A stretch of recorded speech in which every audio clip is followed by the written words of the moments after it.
Bonsoir et bienvenue à ce débat du dimanche qui va essentiellement parler du 5e round de pourparlers intermaliens à Alger. On va également parler de la menace Boko Haram au Nigeria. Le président Goodluck Jonathan qui vient d'appeler à l'aide, il a sollicité l'aide des États-Unis pour venir à bout de la secte islamiste. Les accords de Minsk dans la capitale biélorusse et également le sacre des éléphants de la Côte d'Ivoire lors de la dernière édition de la Coupe d'Afrique des Nations, la CAN 2015. Des sujets qui seront abordés par nos invités, Adam Thiam du Républicain, Alexis Calambri des Échos, Maître Mamadou Ismaël Konaté, avocat, et Baba Dakono, juriste, chercheur. Pour parler intermalien après Alger 1, 2, 3 et 4, c'est ce lundi qui s'ouvre dans la capitale algérienne le 5e round de ces discussions visant à ramener la paix définitive au Mali. La phase 5 sera-t-elle la bonne? En tout cas, le Premier ministre malien Modibo Keïta a formulé le souhait mercredi dernier à l'entame des travaux. Baba Dakono, est-ce que vous êtes optimiste quant à l'issue de cette 5e phase des pourparlers intermaliens? Bon, je pense que déjà il y a une forte pression de tous les acteurs impliqués dans la recherche de solutions de cette crise malienne, pression de la France, pression des Nations Unies pour qu'on puisse avoir rapidement un accord. Donc la question ici, qu'on puisse avoir, que cette 5e phase puisse déboucher sur un accord, oui, il est possible que cette phase puisse déboucher sur un accord, mais ça ne doit pas occulter que le plus gros du travail commence justement après qu'on ait obtenu l'accord, puisque les conditions dans lesquelles nous sommes en train d'aller vers un accord aujourd'hui avec une multitude d'acteurs armés, avec les positions et de longs débats sur le statut institutionnel de la République, même si tout le monde est d'accord que nous serons dans le cadre d'une République unique.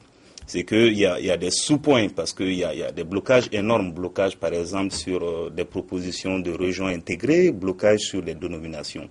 Mais aussi le fait que ce processus d'accord a pris un temps, beaucoup de temps.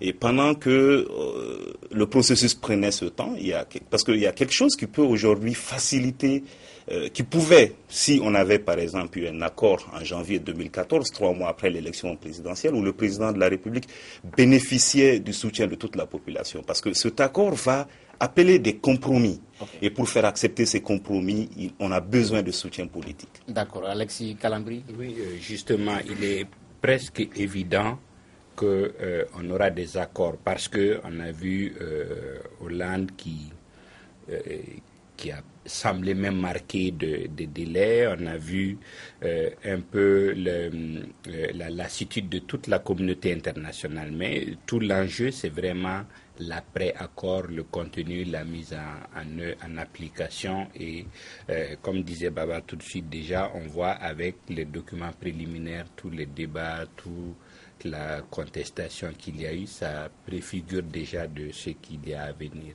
Oui, Maître Konaté. Êtes-vous optimiste? Contrairement aux deux autres, moi je ne suis pas très optimiste pour la simple raison aujourd'hui que nous sommes dans une situation qui est quand même assez difficile d'abord du point de vue de la sécurité dans la région, malgré le cessez-le-feu et les conditions dans lesquelles le cessez-le-feu a été obtenu.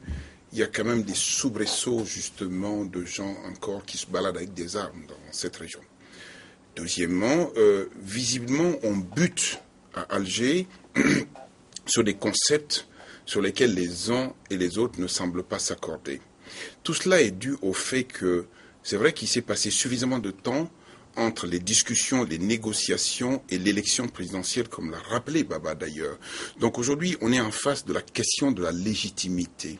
C'est qu'aujourd'hui, du début jusqu'à maintenant, les forces politiques n'ont pas été en cohésion, en synergie parfaite, qu'elle soit de l'opposition ou de la majorité d'une part, et d'autre part, les populations elles-mêmes, le peuple, la nation s'est retrouvée dans une configuration très fragmentée.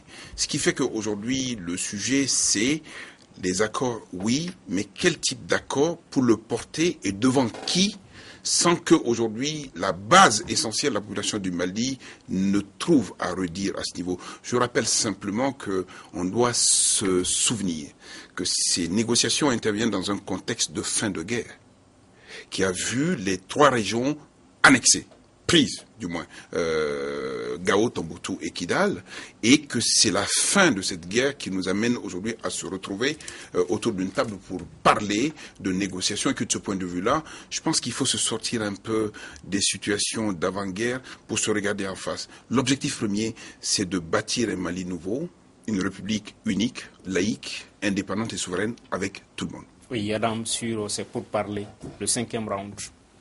Alors, est-ce que je suis optimiste? Je ne sais pas, c'est extrêmement difficile de se prononcer, parce que si on a eu pour la première fois des propos publics très rassurants de Bilal Ag-Sherif, qui n'a même pas utilisé les dénominations qui fâchent. Il a parlé de région pour parler de l'Azawad. Le Premier ministre, Modibo Keïta, y a tenu un discours assez vibrant. C'est clair que pour tout le monde, vraiment, cette affaire traîne en longueur et il faut trouver une solution. C'est en tout cas la position de la communauté internationale. C'est aussi la position exprimée par le président Ibrahim Boubacar Keïta.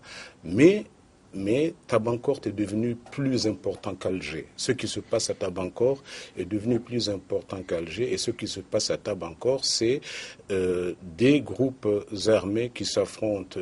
L'un dit unioniste patriotique Gatia et l'autre dit séparatiste HCUA-MNLA.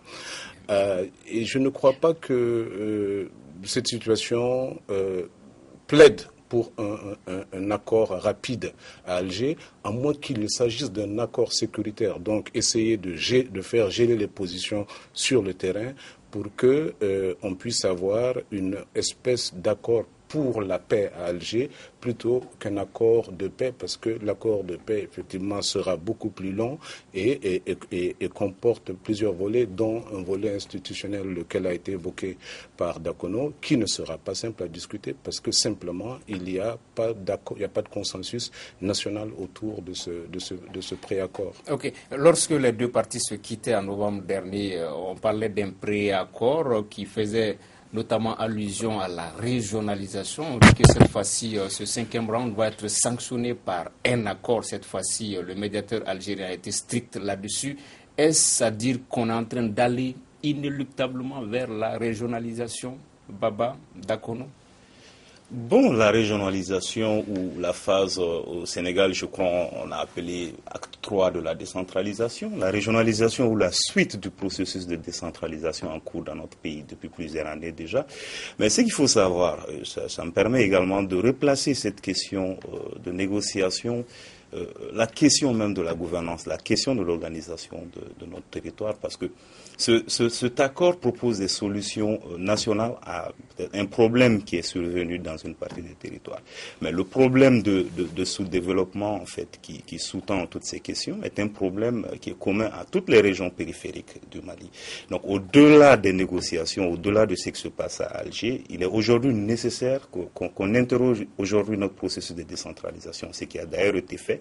Et au cours de toutes ces discussions, il a été rappelé que le processus n'a pas été à hauteur de souhait et il est important de redynamiser ça, de replacer le développement économique local de nos régions au cœur de la stratégie nationale. En fait. Oui, Alexis, le médiateur a été clair, strict. Cette fois-ci, les deux parties ne vont pas se quitter sans accord.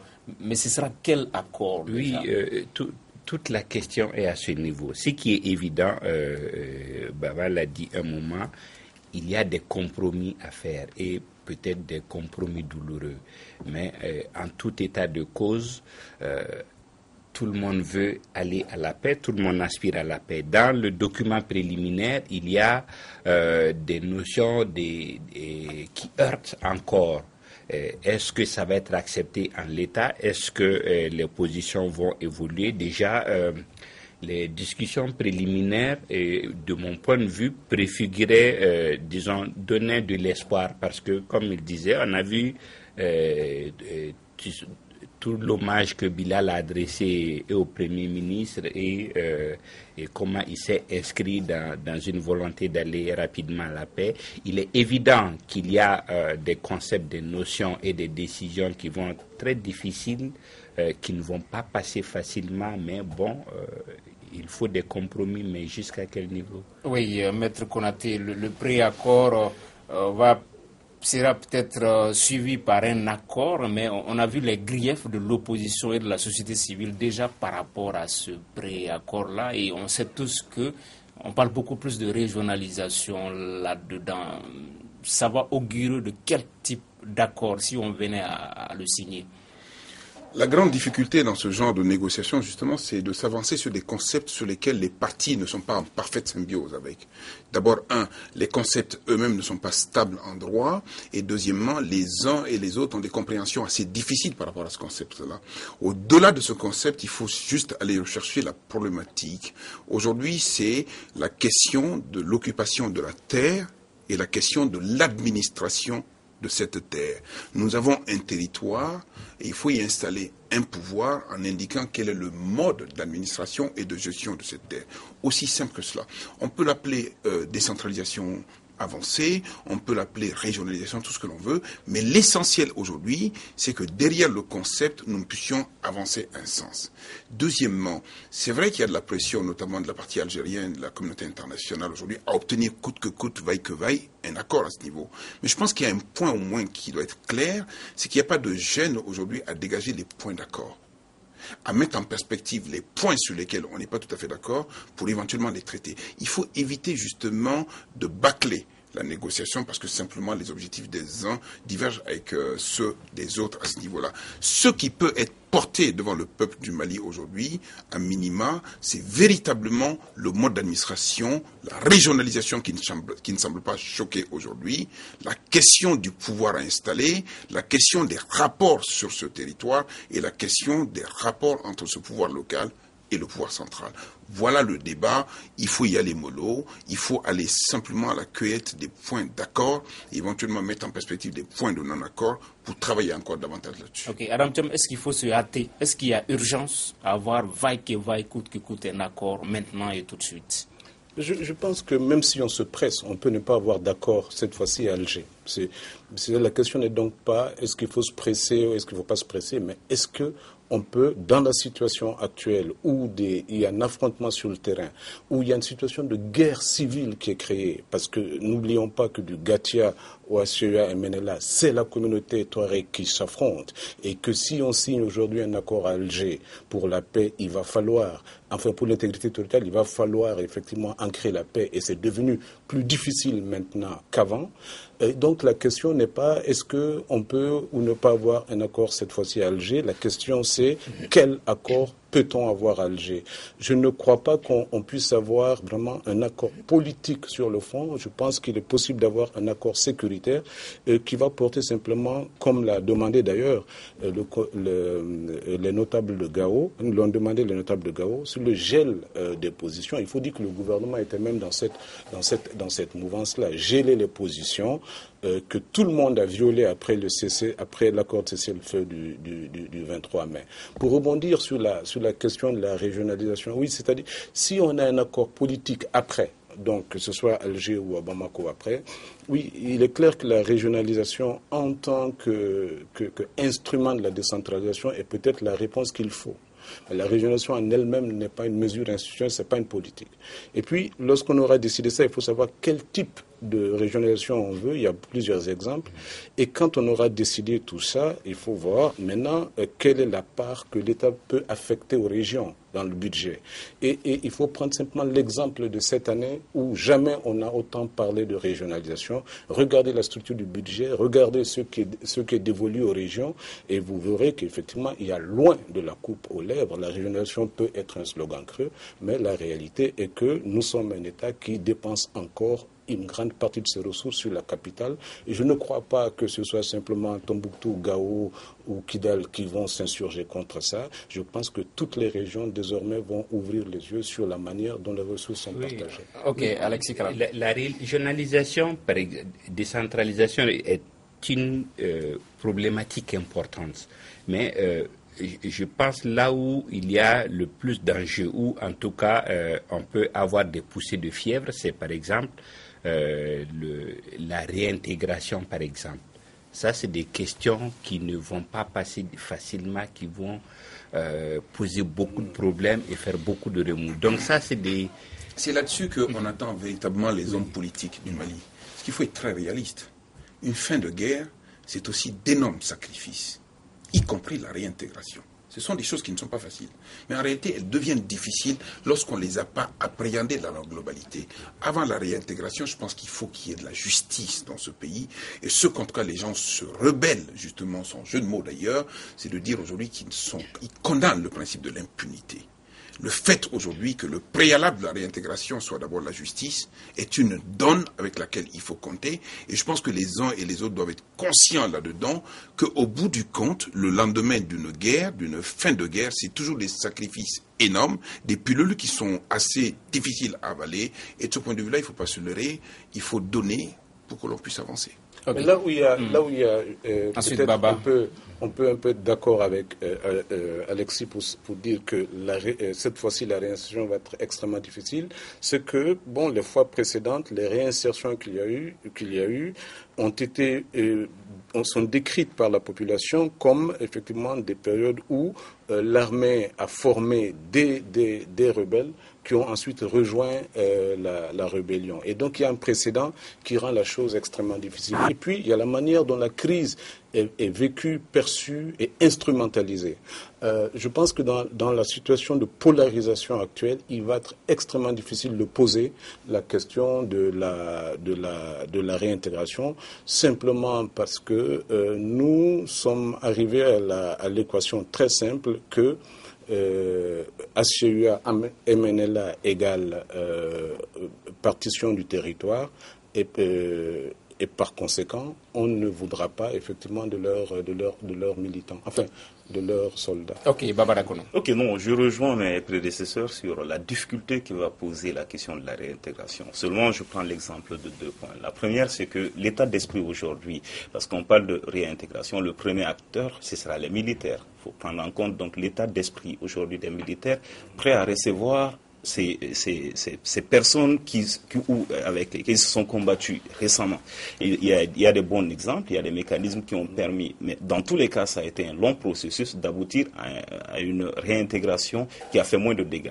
Le deuxième élément, c'est qu'il y a un acteur qui va jouer un rôle essentiel dans ce processus de réintégration qui aujourd'hui a d'énormes difficultés. Il s'agit de l'amunissement. L'amunissement qui davantage est en train d'être décrié et qui au sein d'une grande partie de l'opinion, n'est plus perçu comme un organe neutre qu'il devrait l'être. Donc, le rôle, ça va beaucoup peser sur le rôle que l'amunissement va jouer dans le cadre de la réintégration. Le deuxième point que je voulais dire, c'est rejoindre Maître Konaté par rapport à la justice qui doit être, au-delà de la question de réintégration aujourd'hui, au cœur de tout le processus aujourd'hui. Réintégration, justice, développement. La justice, on doit, je crois, redonner ses lettres de noblesse à la justice aujourd'hui au Mali et la replacer au cœur de toute l'action publique. Ok. Une autre question institutionnelle cette fois-ci. Vu ce contexte d'incertitude sur le terrain, est-ce que l'État ne met pas les charrues avant le bœuf en annonçant la tenue des élections locales en avril? Est-ce que c'est pas consacrer de fait la partition du pays? Dans ce contexte, on voit très mal à Kidal, à Gao, à Tabankord, les populations venir voter pour ces élections locales. Oui, non, mais c'est évident. Comme il s'agit d'élections de proximité qui intéressent plus de monde, plus de candidats, oui, c'est-à-dire ce n'est pas comme la présidentielle où on a quelques candidats et puis un seul homme qui va être élu. Ici, il s'agit de plusieurs milliers de conseillers municipaux. oui, c'est important de se demander effectivement si aller aux élections dans le contexte actuel est sage. C'est important de se demander. Mais ce sont les régions nord et surtout Kidal qui pose problème. Et je pense qu'il est possible de faire des élections à Tombouctou, à Gao comme à Mopti. C'est Kidal qui pose problème. Et à Kidal, on a eu quand même les législatives dans ce contexte. Et donc, à vrai dire, je ne sais pas si l'ensemble du pays doit attendre que la paix revienne à Kidal pour qu'on ait les élections communales à Kidal, parce qu'on peut le faire même après. Mais de l'autre côté, si on va sans Kidal, c'est comme si on accepte que Kidal ne fait plus partie du Mali. Le sujet, c'est que est-ce que l'État a le choix? À partir du moment où les dates des élections locales sont fixées, c'est vrai qu'il y a une situation difficile aujourd'hui à Kidal particulièrement. Est-ce que pour autant l'État va dire, tiens, je suspends la date des élections ou je repousse la date des élections pour cet état de fait? Un État comme le nôtre va avancer de manière très optimiste en pensant que le jour J, ces questions vont être réglées. Mais ce n'est pas tout. C'est aussi toute l'incidence justement des négociations sur le plan institutionnel localement ici. Je pense qu'il y a une grosse révolution qui va se mettre sans doute en marche. Négocier à Alger, oui.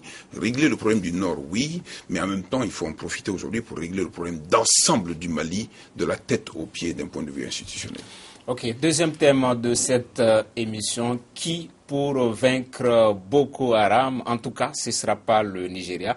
Le Nigeria dont le président Goodluck Jonathan a demandé l'aide des États-Unis pour venir à bout de la secte islamiste. C'était au cours d'une interview accordée à Wall Street Journal. Et pendant ce temps, Boko Haram qui fait des incursions même à l'intérieur du territoire tchadien, comme ici à Ngouboua, dans la région du lac. Nous écoutons quelques réactions. On ne peut pas rester dans cet endroit. Ici, 3 personnes ont été tuées. Il faut qu'on en parte ailleurs. C'est la première fois, parce qu'on n'a jamais connu ce cas. Mais on s'attendait qu'un jour ou l'autre, ils allaient effectivement monter un coup médiatique quelque part. Ça n'aura plus lieu. Nous avons des forces qui arrivent pour sécuriser la zone, donc c'est la sécurisation de la zone qui les intéresse. S'ils sont sécurisés, ils vont revenir, ils vont rester chez eux.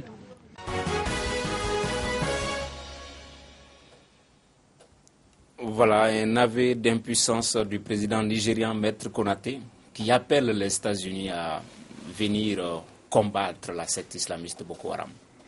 Comme au Mali, on a dû appeler la communauté internationale aussi, dans les mêmes conditions. D'ailleurs, vous savez, c'est toujours difficile de voir des dirigeants politiques nier l'évidence qui frappe aux yeux de tout le monde.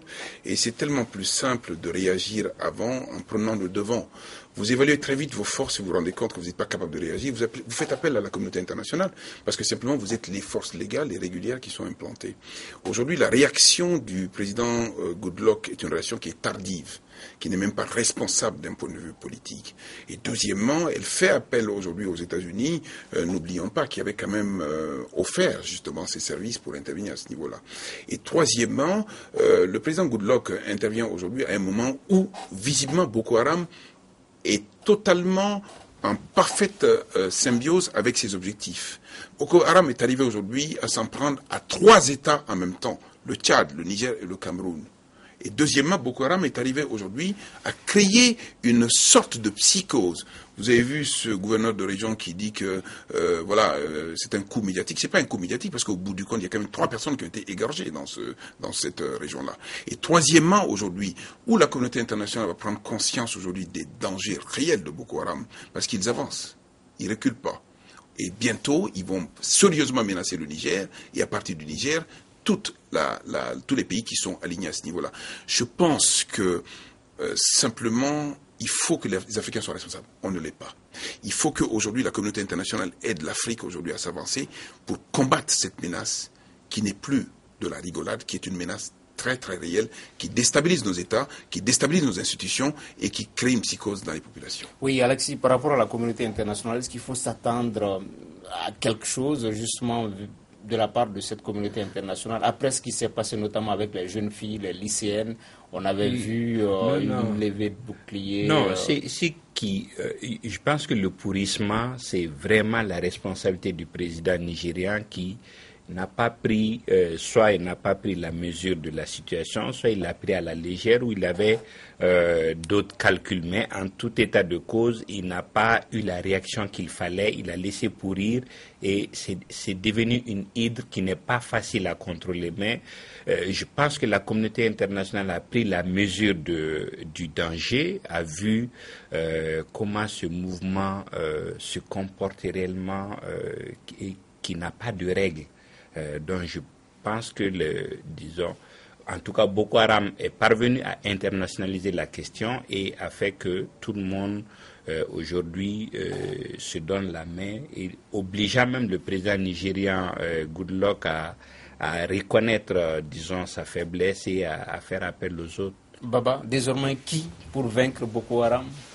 Oui, mais déjà rappeler que c'est vrai que le président nigérian a appelé l'aide des Américains, mais c'est le développement dans la réponse à apporter face à Boko Haram peut indiquer qu'en fait la position du Nigeria a évolué, mais bon, dans la pratique, la position nigériane n'a pas beaucoup évolué. Le Nigeria est resté parce que si je fais allusion à la création de la force africaine, la force régionale qui doit faire la réponse à Boko Haram, c'est que ça a été appelé par tous les pays voisins, notamment la commission du bassin du lac Tchad, qui a appelé depuis des années une réponse régionale face à la menace de Boko Haram, et le Nigeria a été un interlocuteur difficile depuis 7 ans, un interlocuteur difficile parce que le Nigeria était dans la posture de puissance régionale militaire, puissance économique régionale, voire continentale, et est resté sourd à même boycotter les réunions qui étaient organisées à l'effet d'apporter une réponse à la crise.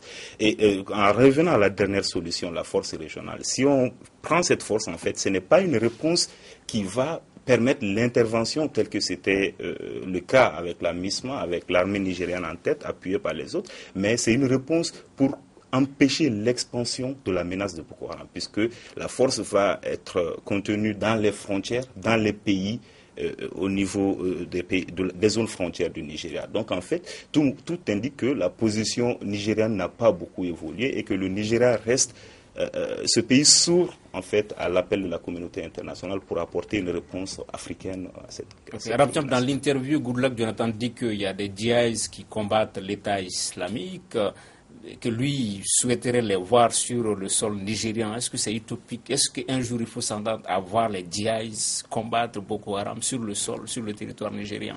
Oui, non, mais en fait, si on regarde bien l'interview, il ne demande pas aux États-Unis d'intervenir. Il s'indigne du fait que les États-Unis n'interviennent pas au Nigeria alors qu'ils interviennent en Irak. Parce que l'appel aux États-Unis à intervenir date de mai 2014. Et à partir de mai 2014, les États-Unis ont donné des renseignements. Ils ont même envoyé des militaires entraîner des bataillons nigérians. Ils ont retiré ces militaires en décembre 2014, en disant que l'armée nigériane est trop corrompue pour investir là-dessus. Donc la question c'est là, c'est-à-dire il y a une crise de confiance des États-Unis envers le Nigeria, envers les forces armées nigériennes, qui feront que les États-Unis n'interviendront pas, en tout cas pas au sol. Et puis bon, pour en revenir à Boko Haram, quelle que soit l'armée, c'est extrêmement difficile de les combattre. Si le mouvement a conservé sa hiérarchie Kanouri du début, il est en train de recruter dans les villages. Et il recrute tous les déçus des gouvernances africaines, qu'il s'agisse du Tchad, du Cameroun et du Nigeria. Et là, mais vraiment, il a de la matière première. Donc ce n'est pas 7800 hommes de l'Union africaine qui pourront mettre fin à ce mouvement. Je pense que la crise, elle est sécuritaire, mais elle est aussi éminemment politique, parce que ce sont des villages entiers qui se rallient à Boko Haram et qui ne sont pas forcément des djihadistes. Ce ne sont pas forcément des djihadistes. D'ailleurs, Boko Haram s'en prend de plus en plus aux mosquées qu'aux églises. Et donc, ça veut dire qu'il est sorti pratiquement de l'orbite premier qui était la guerre sainte et puis le djihadisme. Ok. Oui, Baba. Je voulais ajouter à ce qu'Adam Cham disait tout à l'heure, qu'en fait, dans la réponse face à la menace terroriste, non seulement c'est valable au Nigeria, c'est valable au Mali, c'est que de plus en plus on occulte les réalités sociales, les réalités politiques, les réalités économiques dans la lutte. Et on doit les replacer, on ne doit pas l'ignorer, parce que pour qu'une lutte face à Boko Haram soit efficace, il faudrait que la réponse soit tant militaire, sécuritaire, mais aussi politique, économique et sociale. Oui, dans la réponse politique, est-ce qu'il ne faudrait pas prendre la chose à l'envers, puisque les raisons pour lesquelles Boko Haram s'est radicalisé vers les années 2000-2001, ils voulaient, dans le cadre de la Fédération du Nigeria, l'institution de la charia un peu dans leur région, est-ce qu'il ne faut pas aujourd'hui être humble, reconnaître l'échec militaire et puis leur accorder certaines de ces faveurs-là? Ça peut être une réponse. Mais Boko Haram a quitté cette logique, même en question de territorialité. Boko Haram, on l'a dit, on l'a rappelé ici, c'est 3 pays qui sont concernés. Boko Haram a aujourd'hui quitté cette logique qui était au début de ses revendications. Oui, c'est-à-dire que même si on a envie d'aller dans le sens de Boko Haram, mais de manière très utopique, on a du mal à comprendre la démarche de Boko Haram. C'est qu'à la limite, la démarche religieuse ne se justifie même plus si en rentrant dans une localité, ils s'en prennent directement aux religieux et aux mosquées. Donc, la lecture est très très difficile.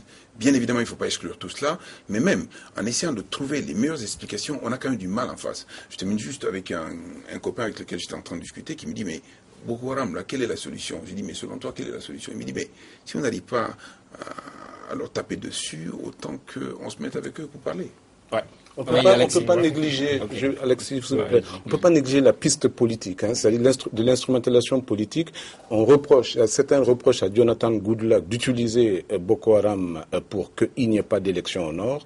Et d'autres reprochent aux nordistes, les Bouhari, etc., d'instrumentaliser Boko Haram pour le préparer à contester des résultats des élections qui, au sud, ne lui seront pas favorables. En tout cas, il y a une très grande coïncidence entre la proximité des élections nigérianes et la montée en puissance de Boko Haram. Oui, quoi qu'il en soit, la capacité de nuisance de Boko Haram, sa réactivité et surtout sa capacité à ouvrir, entretenir 3-4 fronts en même temps font que il y a forcément des gens derrière et on ne peut pas ne pas chercher au moins politiquement à parler avec. D'accord. Troisième thème de cette émission, vous le savez déjà.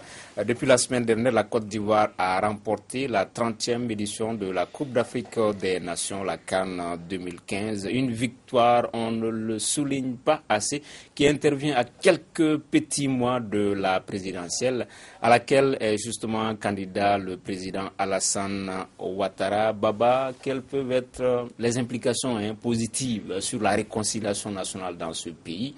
Est-ce que ce genre de victoire peut cicatriser ces plaies-là et puis en même temps être un bonus pour le président qui est candidat à sa propre succession?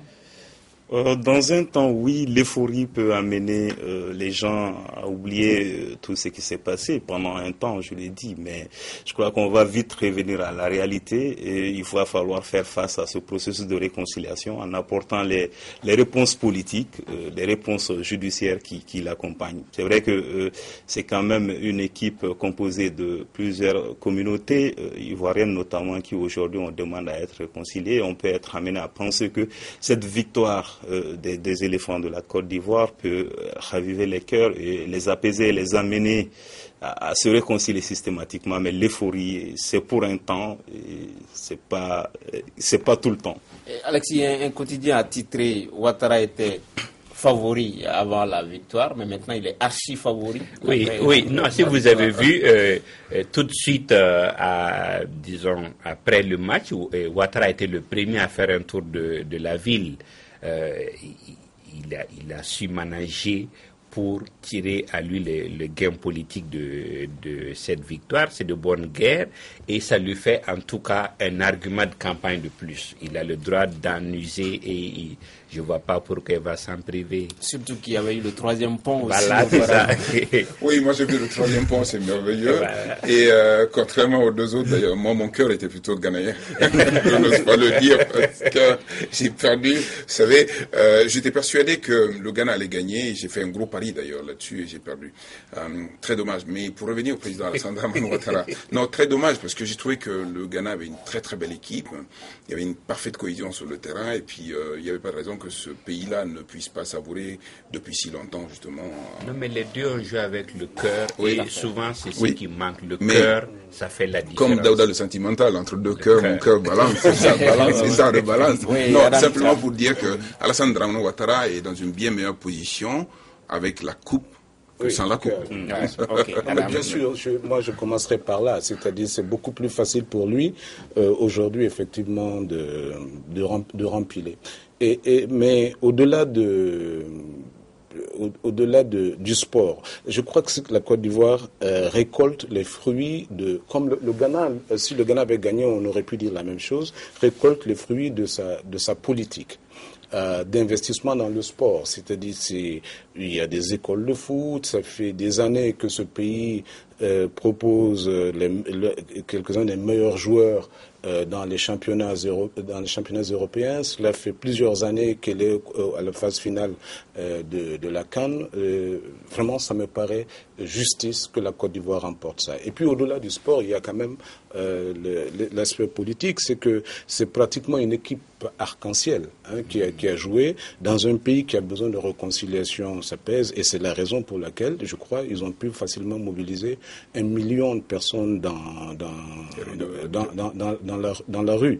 Et franchement, je suis content, moi, pour le président Ouattara que la Côte d'Ivoire ait remporté, parce que c'est un pays qui est en train de sortir difficilement de la crise, et c'est un pays tellement important pour nous. Le port d'Abidjan reste notre principal pourvoyeur, c'est 1 million de tonnes de marchandises que nous prélevons, c'est le premier port malien, et sans compter toutes les autres relations, etc. Donc moi, même si j'aimais bien le Ghana, et je sais que c'est une grande équipe, mon cœur penchait un peu pour la Côte d'Ivoire. Je suis le seul Ghanéen sur Non, mais c'est pas sûr.